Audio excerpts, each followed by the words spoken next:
Olá, amigos da Leandro Stormer, eu sou Thiago Bizzi e esse é o Farol LS referente ao pregão do dia 24 de julho de 2015, sexta-feira. Fechamos então mais uma semana bem baixista. Hoje é um farol interessante porque a gente vai ver o Ibovespa chegou já numa zona de alvo, falta aí algum sinal de reversão, tem bastante oportunidade na ponta compradora e teve muito day trade de novo hoje, então se preparem. Vamos aqui ao gráfico. O índice deu continuidade ao movimento de queda, fechou caindo mais 1,13%, mas ao longo do dia essa queda ultrapassou novamente, né, os 2%, chegando ali nos 2,33% mais ou menos.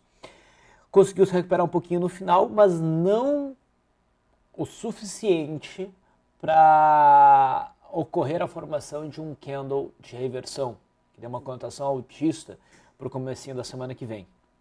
Tá? A gente tem um candle de baixa ainda. Mas agora reparem que aquela zona de alvo entre a extensão alternada da queda de maio e os fundos aqui de fevereiro e março, junto com a linha de retorno no canal de baixa, ela foi alcançada no limite ali. A primeira fronteira dessa região foi alcançada. Tá? Mas o ideal mesmo é que o mercado venha para dentro dessa zona e ofereça aqui um candle de reversão. Tá? Então o mercado já atingiu um patamar interessante, a gente tem que ficar agora bem alerta para operações na ponta compradora, mas acredito que a gente ainda vai ter um pouquinho mais de queda, coisa pouca, para testar melhor essa região. Tá? E esse realmente seria o cenário ideal. Porém, já a partir do ponto atual, a gente pode esperar algum repique. Só que ainda não ocorreu um sinal para isso. Tá? Ainda não ocorreu um sinal para isso. Ok?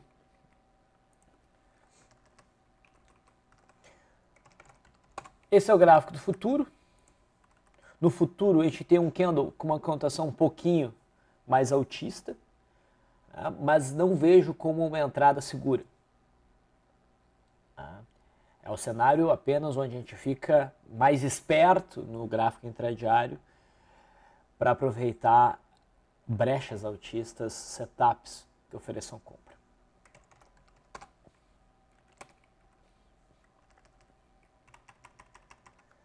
Esse é o gráfico intradiário. O mercado abriu muito próximo aqui, mas logo acima da linha d'água. Teve um repique na primeira hora e pouquinho de negociação.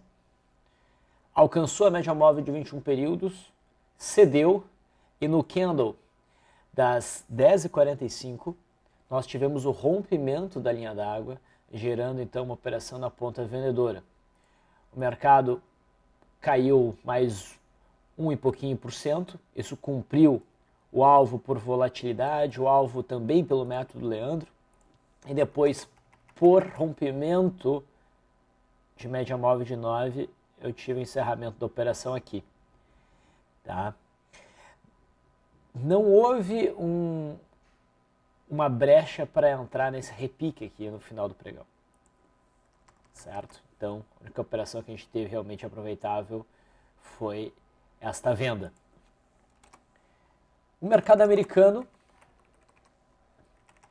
eu errei na minha expectativa para um movimento não muito forte. No final das contas, o mercado americano caiu forte.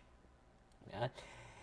É interessante notar que uma vez que tu separa a expectativa de sinal que tu opera, as coisas tendem a ficar bem.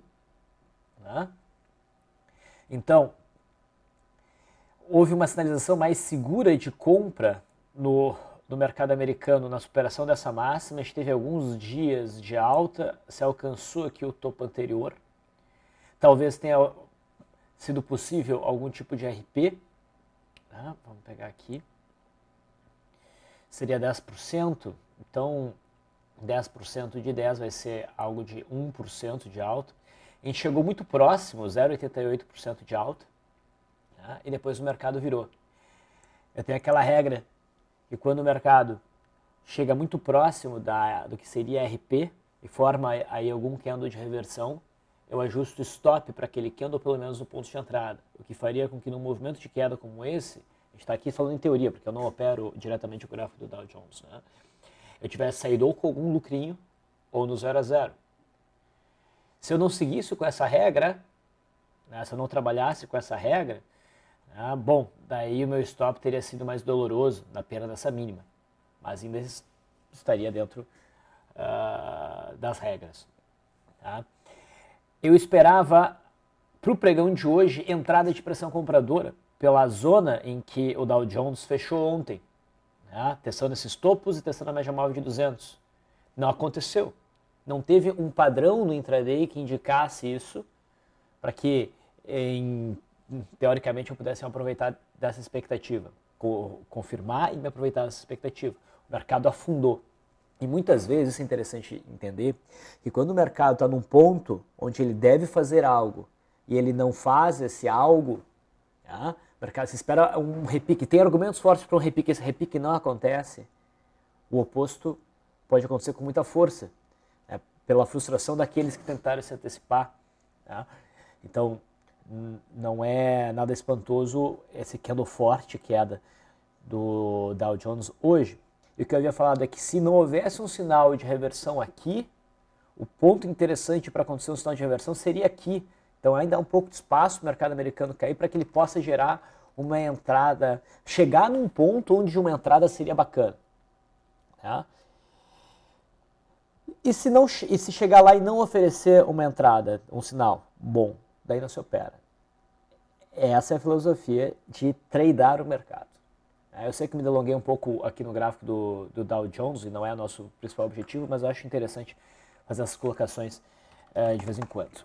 O S&P 500 futuro, que vinha caindo de forma mais tímida, hoje caiu de forma mais forte e alcançou aqui um patamar que o índice Dow Jones já alcançou.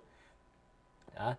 Então talvez a gente tenha um pouquinho mais de pressão vendedora aqui no S&P 500 futuro e ele acabe depois ele volte respeitando esse patamar e isso seja combustível para o Dow Jones alcançar o fundo e os dois deem sinal de reversão. Né? O S&P 500 futuro em cima desse topo e o Dow Jones em cima desse fundo, ao invés desse topo, porque o S&P 500 está mais forte. Claro, esse é seria o cenário ideal para ficar fácil operar. Né? Dólar.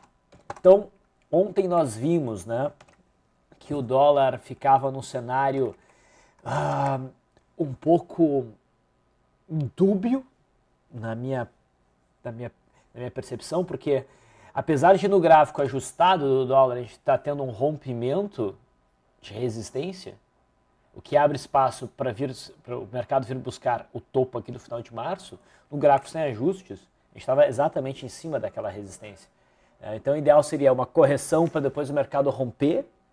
Né? Essa correção seria o pullback no gráfico ajustado, né? Para depois o mercado romper a cabeça do pullback no gráfico ajustado e ser o rompimento da resistência no gráfico sem ajustes, entende? Ou o mercado prossegue na movimentação altista, que é o cenário que ele está escolhendo nesse momento, e depois oferece uma correção que seja o pullback nesse patamar aqui, para o gráfico sem ajustes. Tá? E talvez também um pullback para o gráfico ajustado. Tá? Eu não imaginava, sinceramente, que o dólar ia conseguir sustentar a alta. Tá? Mas ele conseguiu. E é interessante perceber que ele abriu num gap significativo de alta, tá? E conseguiu manter esse gap aberto e conseguiu romper a resistência da consolidação do intraday. Isso é uma demonstração de força. E por conta disso, tá, eu vejo ser possível que o dólar prossiga nessa movimentação altista e daí a gente percebe que mesmo no gráfico ajustado, no gráfico sem ajustes, a gente tem uma zona de alvo importante por volta de 3.430. 3.420 e tantos, quase 430, ok? Então, esse pode ser o alvo para o dólar, ok? Que seria a linha de retorno do canal do gráfico perpétuo, no gráfico sem ajustes, e no gráfico com ajuste o topo de março, que é o alvo principal, e também a linha de retorno. Então essa região aqui é bem forte como resistência. Era possível pensar em operação na ponta compradora no dólar, na superação da máxima, esse candle aqui encaixando como gap fuga, apesar de eu ficar com o pé um pouco atrás. Mas o dólar acabou abrindo um gap meio grande demais para conseguir executar a operação, pelo menos nas margens que eu ofereço para execução de ordens. Tá? E no intraday, vamos focar no intraday. Eu tinha mencionado que o rompimento dessa resistência ofereceria compra, e se o mercado recuasse, o teste de suporte ofereceria compra, provavelmente. O mercado rompeu a resistência, só que ele rompeu em gap, não ficou fácil a entrada, ficou um pouquinho sobrecomprado, então teve a formação de um primeiro movimento. Isso aqui para mim não foi o rompimento de primeiro movimento, o rompimento se deu aqui. Tá? Inclusive aqui o volume não foi significativo, aqui o volume foi significativo. Então aqui dava para fazer a operação na ponta compradora, só que a gente não tinha esperança de um movimento muito amplo, senão seria um movimento muito absurdo no dólar. Mas o trade era possível e quem operou aqui conseguiu ganhar alguns poucos pontinhos, uns 5 pontos, 5 pontos e meio. Tá? Expectativa para o dólar segue sendo para segunda-feira altista.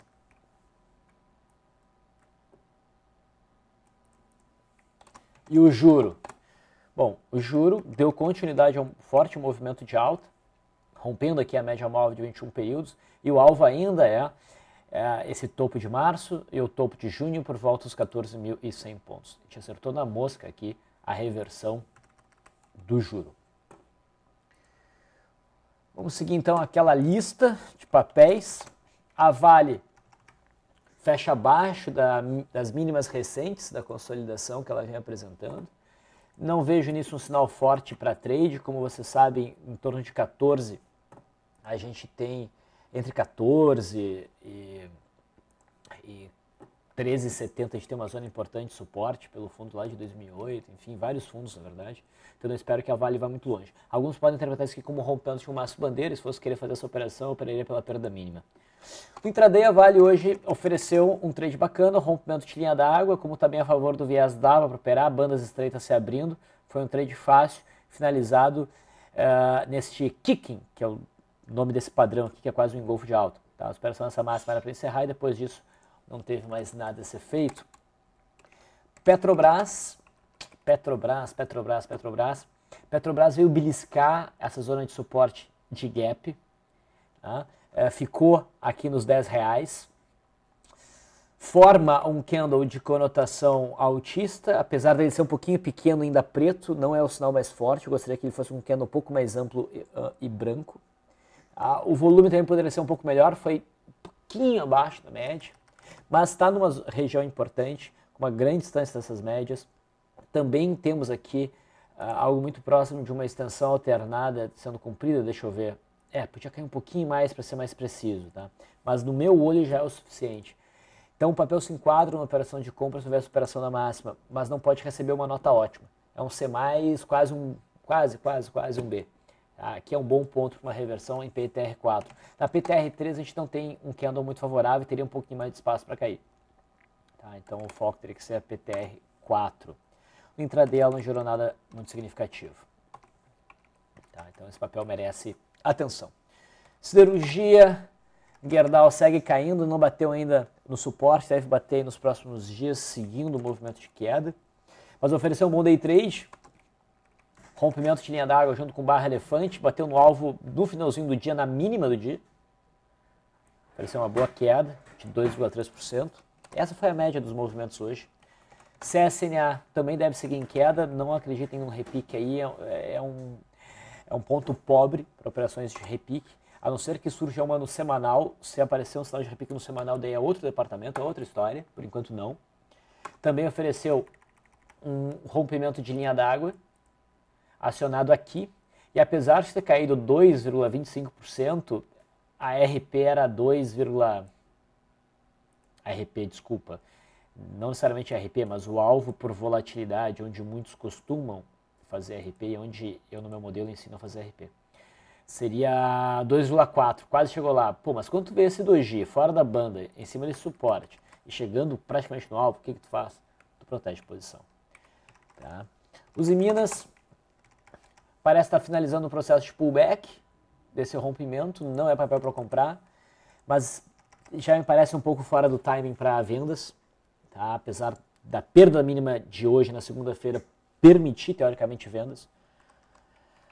Acho que o mercado como um todo já não está tão favorável. Tá? No setor bancário, coisas interessantes estão acontecendo. O Bradesco caiu um pouquinho mais, não chegou a bater na RP, que seria 2,87%, chegou em 2,6%. Tendo chegado tão perto da RP, stop acima da máxima de hoje. É assim que eu faço no meu modelo. Se na segunda-feira superar a máxima de hoje, vai ser stop com prejuízo? Vai, mas um prejuízo mínimo. Vale a pena proteger a posição. Tá? Não quis cair ainda no ponto ideal, que seria os 25 e 30. Nem sempre o mercado faz o que é ideal. Itaú. Itaú já estava sobrevendido ontem, caiu um pouquinho mais e tá quase beliscando essa zona aqui dos 28, faltou pouco, mas o que anda é muito bonito, muito volume. É um Dragonfly Doji, distante da média móvel de 21 períodos. É uma compra muito forte e o sujeito poderia já fazer a compra no fechamento de hoje, sexta-feira. Tá? Porque tem boas chances, se o mercado ajudar na segunda-feira, esse papel já abrir em gap. Sendo mais conservador, operação pela superação na máxima. Okay? O ideal é trabalhar um stop abaixo dos 28 aqui. Tá? Eu botaria abaixo de 27,95. E Banco do Brasil alcançou então hoje o fundo lá de fevereiro em 20,20. Né? Forma ali um martelete com longa sombra inferior. O ideal é que fosse um candle branco, mas merece sim atenção na ponta compradora e pode repicar a partir daí.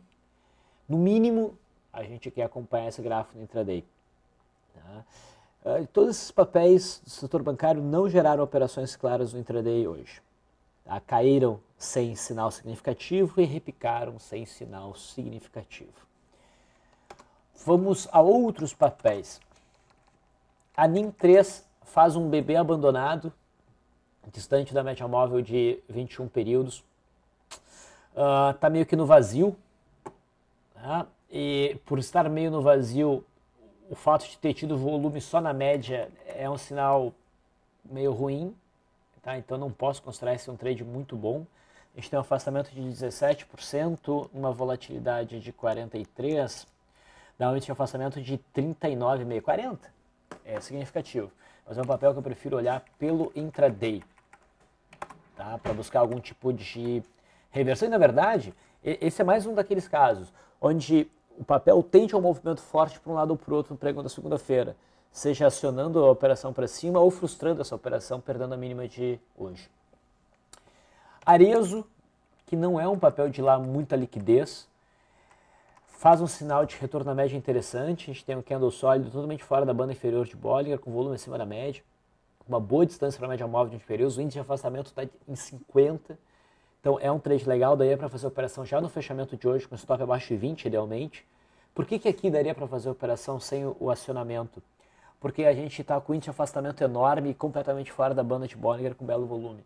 Tá? Então esse é um dos parâmetros do método Busy de swing trade para fazer operações que usualmente dependem de acionamento sem o acionamento.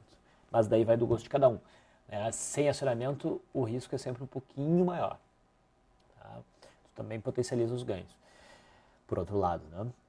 BBSC3, que foi uma venda que a gente viu aqui, o papel chegou a cair quase 8% desde o ponto de entrada na operação que eu mencionei, e hoje faz um martelo fora das bandas, apesar de ter aí uma distância legal para a média móvel de 20 períodos, ter bastante volume, não é o tipo de operação que eu faria em swing trade, ficaria atento só para estopar a operação de venda, né? E no intraday, se surgir um sinal muito bom, eu poderia tentar buscar um day trade curto se o mercado como todo cooperasse. Mas isso daí a gente fala ao vivo no LS Live. Pessoal, vocês que nos assistem aqui, ou que me assistem aqui, e não são clientes da Leandro Stormer, não são clientes XP através da Leandro Stormer, entre em contato conosco, avaliem custos operacionais. A XP está com corretagens bem atrativas e a gente passa o dia inteiro numa sala de bate-papo com transmissões como essa, analisando o mercado, respondendo dúvidas e vendo oportunidades. Então, convido vocês a serem nossos clientes e participar desse serviço, ok? BRML3, bela venda que também deve encontrar sua finalização na segunda. A gente tem um Dragonfly Doji praticamente aqui, com muito volume e uma distância, vamos ver, vamos calcular a distância, são 9,5% numa volatilidade de 20%, é quase 50% de índice de afastamento, então aqui também dá para pensar numa operação de compra de retorno à média. Então o stop da operação vendida permitiria na segunda-feira virar a mão para compra com stop abaixo de R$12. Ok? Equatorial fez uma correção, veio testar o fundo anterior, essa zona antiga também de rompimento. Então a gente tem aqui por volta dos 34,80 uma zona, entre 35 e 34,80 uma zona importante, suporte. O mercado tocou lá na mínima do dia, ofereceu inclusive um day trade que eu vou falar mais adiante e fechou com um bonito martelo ainda com a média móvel de uns períodos ascendentes. Então, do setor elétrico, o Equatorial é um dos papéis mais fortes, mais bonitos e permite com o candle de hoje uma operação na ponta compradora na segunda-feira se houver essa operação na máxima de hoje. É uma operação de correção plena do movimento prévio, veio bater aqui no suporte do fundo anterior. Para ficar melhor, só se a gente tivesse um volume acima da média, mas o trade merece. Croton, a gente viu antes a NIM3, o setor educacional, a Croton aqui nos oferece um sinal mais consistente de reversão. A gente tem um piercing pattern em cima de um fundinho aqui de março, o volume é significativo, acima da média, a distância para a média móvel de 21 períodos também é boa, 12,2. Estou fazendo os cálculos aqui, tudo agora, não tinha feito os cálculos antes. Tem esse afastamento de 33, 32. E o candle praticamente todo fora da banda. Então, realmente é um papel que está interessante. A gente deve ver um repique nos próximos dias. MRV3 está rompendo essa congestão, saindo, então, de 2 meses, quase 3 meses de movimento lateral meio errático, está se definindo para baixo, o volume foi na média. É o cenário para venda. Mas eu começo a achar que as vendas agora ficam um pouco perigosas. São papéis meio retardatários, o mercado pode virar no comecinho da semana que vem, o mercado de Ibovespa. Então eu tenho um pouco mais de receio com as vendas agora. Tá? Se tivesse muito volume, seria o sinal mais interessante. Só eu não posso deixar de comentar que está gerando um sinal. Tá? No mínimo tem que operar um pouquinho mais leve. Magazine Luiza. A gente viu o Magazine Luiza disparando, né, nos últimos pregões, entrou muito volume e ontem o papel atingiu o alvo da barra de ignição. Tá? Hoje, no intraday, o papel ofereceu venda, vou discutir isso depois na parte day trade.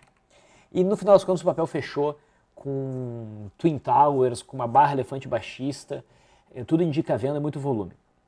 Mas eu não faria operação de swing trade, primeiro que a volatilidade está enorme, os stops aqui são muito caros, mas é um papel que o stop seria 30%, tá? Mas é um papel que vale a pena acompanhar no intraday para segunda-feira, pode dar bons trades, assim como deu hoje. E um dos problemas dessa operação de swing trade não é só o fato do stop ser muito caro, mas o fato de que há uma estrutura de suporte gap aqui em 13,10 que pode dificultar bastante uma venda, tá? Em termos de gráfico diário. Então eu prefiro focar só no intraday.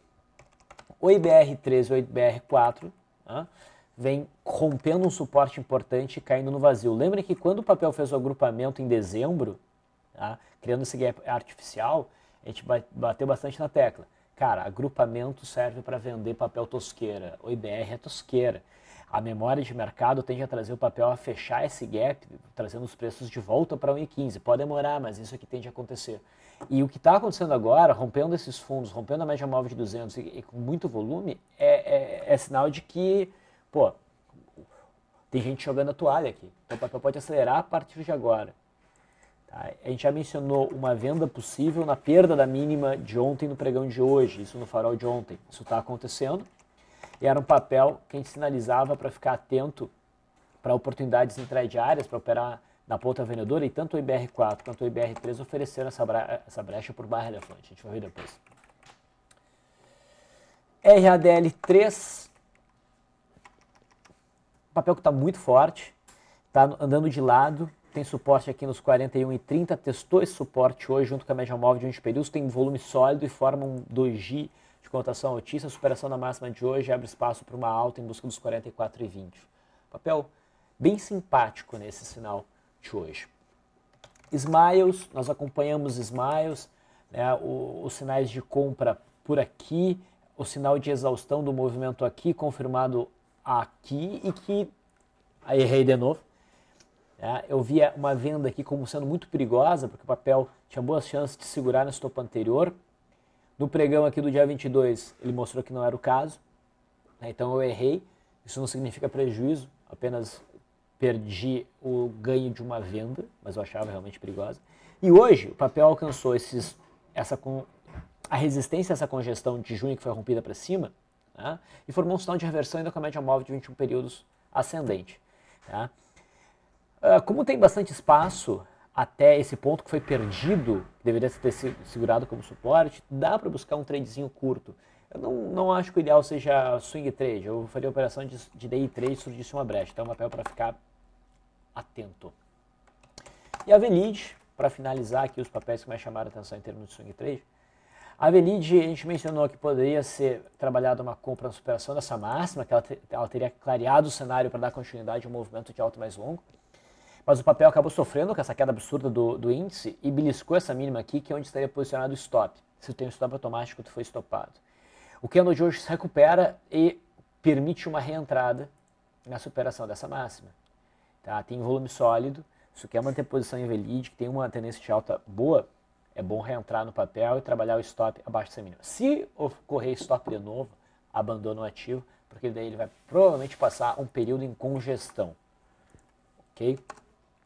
Vamos falar de day trade rapidinho. A BRAP, quando eu falei da Vale, eu poderia ter falado da BRAP, ofereceu uma barra elefante no intraday, alcançou o alvo bonito.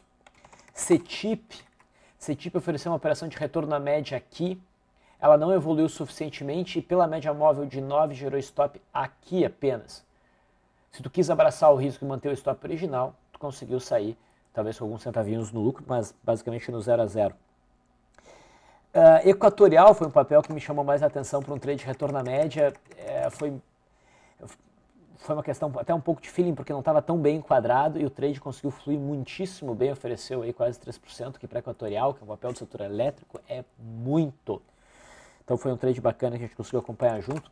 STC3 gerou um rompimento de linha d'água que eu não levei fé, a minha entrada estaria acima desse doji, como eu expliquei no LS Live. Não houve até esse candle aqui que deu um novo sinal de entrada. Quem entrou aqui pela média móvel de 9 sofreu stop aqui, mas ainda poderia reentrar aqui e recuperar o prejuízo. Croton, mesmo setor, deu um sinal parecido aqui, né? Aqui não, superação dessa máxima, o rompimento da linha d'água não foi tão claro, mas aconteceu, daí houve o pullback e entrada com muito volume. Também não deu tanto dinheiro, mas foi um day tradezinho possível. Magazine Luiza ofereceu um raro setup de ilha ou de primeiro movimento rompido contra o gap, que é aceitável. Então teve uma venda aqui na perda dessa mínima com stop acima dessa máxima. O segundo sinal seria o rompimento da linha d'água, só que quando o papel chegou na linha d'água, ele começou a entrar em leilão e sair de leilão sem permitir a fluidez das ordens e só caiu. Caiu aí 16%, 17% da entrada até o fundo e o ponto para estopar ofereceu 14% de retorno. Aqui era uma nova venda possível, que teria saído com um pequeno prejuízo aqui por conta da média móvel de 9. O que era aqui? Twin Towers. Bastante coisa, né? O IBR3, barra elefante, bela pancada para baixo. O IBR4, também barra elefante, bela pancada para baixo. SUSB5 gerou um rompimento de linha d'água aqui, né? Mas foi estopada pela média móvel de 9 com 8 centavinhos, 10 centavinhos de prejuízo, quase nada. Valeu a tentativa e agora fica com uma estrutura interessante para romper para cima no pregão de segunda-feira. Eletropaulo, esse trade eu não fiz, a gente viu depois. Bela oportunidade de trade de retorno na média. Olha o que é isso aqui, olha o volume, é isso. Ó, candle amplo, forte volume, esses tipos de trade dificilmente dão errado. Lembra que a gente tinha falado que a Eletropaulo, no candle de ontem, né, provavelmente aceleraria no movimento de queda? Pois bem, acelerou. A Eletropaulo chegou a cair mais de 10% hoje. E fechou em alguma recuperação, né? Ofereceu um bom trade de retorno à média. A Cor 3 também ofereceu um bom trade de retorno à média. Olha esse volume. Depois de um longo e constante movimento de queda. Então, belo trade de retorno à média. E para finalizar o dia, a HTX oferecendo um tipo raro de barra elefante, que é uma barra elefante de reversão, que aparece depois das 3 horas, não é tão comum. Mas isso aqui é uma barra elefante que surge abaixo da média móvel de 20 períodos, fecha acima e com bastante volume. Quantas vezes para cima dessa barra elefante foi? Foi 3 vezes a amplitude dessa barra elefante para cima. Então foi um belíssimo trade. Claro, talvez tenha encerrado na amplitude da barra elefante. Tá? Talvez não, depende. Uma boa avaliação para isso é o volume. Muito volume deixa o trade fluir. Se o volume está normal, melhor fechar em 100% da barra elefante. Esses e outros detalhes eu costumo abordar melhor no meu treinamento de day trade. Pessoal, 31 minutos, falei pra caramba. Ainda bem que tem o final de semana inteiro para ouvir, né? Se vocês tiverem paciência. Eu vou encerrando por aqui, desejo um ótimo final de semana a todos, a gente se vê na segunda-feira.